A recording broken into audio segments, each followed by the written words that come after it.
You're chilling out with me, Joachim Gomez, and please welcome my guest at this point in time, Charlie Lim.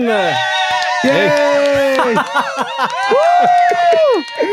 Charlie cheering for himself there. Nice to meet you, Charlie. My first time meeting you in person. Yeah, nice to meet you too. And I want to get straight into business in a manner of speaking. How did you start music? I've been playing music for ages, like since I was a kid. Mm-hmm. But I think I only started doing my own thing, as in my own solo project, about 4 years ago. Mm-hmm. Yeah, I've just been writing and playing ever since, and yeah, it's been great. And where do you get your music out on social media, or maybe you perform for stuff and here and there? Or? I think I don't know. I'm not that prolific on the whole like YouTube cover thing, but I think a lot of it's just word of mouth and playing little club shows. I remember like doing like moonlighting when I was in my NS, during my NS days, and playing at little pubs and stuff like that. Mm-hmm.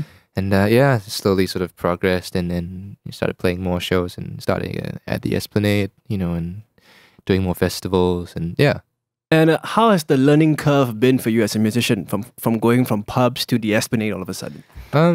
It's great. I mean, it's all very gradual. Mm-hmm. But at the same time, when there's like a big exciting gig coming up, you're all psyched up for it. So that's the kind of it's a very progressive thing. Mm-hmm. And but at the same time, the more you learn, the more you realize how much more there is to learn. So it keeps things interesting. So Charlie, your music's really interesting. Want to actually ask you, who are some of your favorite musicians? I grew up listening to a lot of singer-songwriters, so like Jeff Buckley, Damien Rice. I picked up the guitar because of like John Mayer and those guys. A lot of bands like Radiohead. Grew up listening to Coldplay back then when that was like the alternative. But now obviously it's not.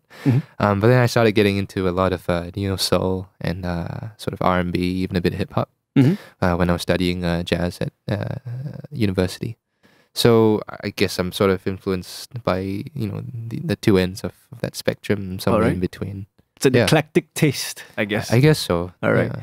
And when you write your songs and your music, where do you get the inspiration to write from? Like, do you just sit down all of a sudden, an idea comes in all of a sudden like that? Yeah. I mean, I don't know. I think our generation, I hope I can speak on behalf of our generation, but we have a really short attention span. So I have trouble like sitting down and writing a full song all at once. That's very rare. It's happened a couple of times, but not always. And whenever I do that, it's not always good.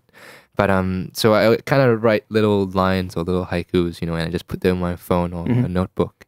And I try to like string them together, or try to develop the idea from just a couple of lines. But inspiration-wise, I mean, like it's all just people watching and very like introspective sort of thing. Where do you usually go to people watch in Singapore? No, just like life, like just when you observe conversations or take part in them. All right. So yeah, but a lot of it obviously is inward looking, and questioning about where I am in life and existence and all that. Charlie, aside from the SEA Games, anything can we look forward to you?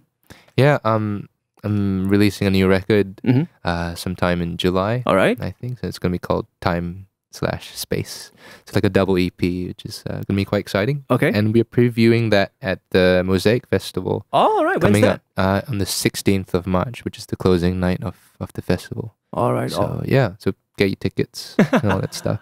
All right, all the best to you, Charlie. Thank you for joining us here at 987 Home. Thank you. Hi, this is Charlie Lim. Make sure you tune in to 987 Home every Saturday, 5 to 6 p.m.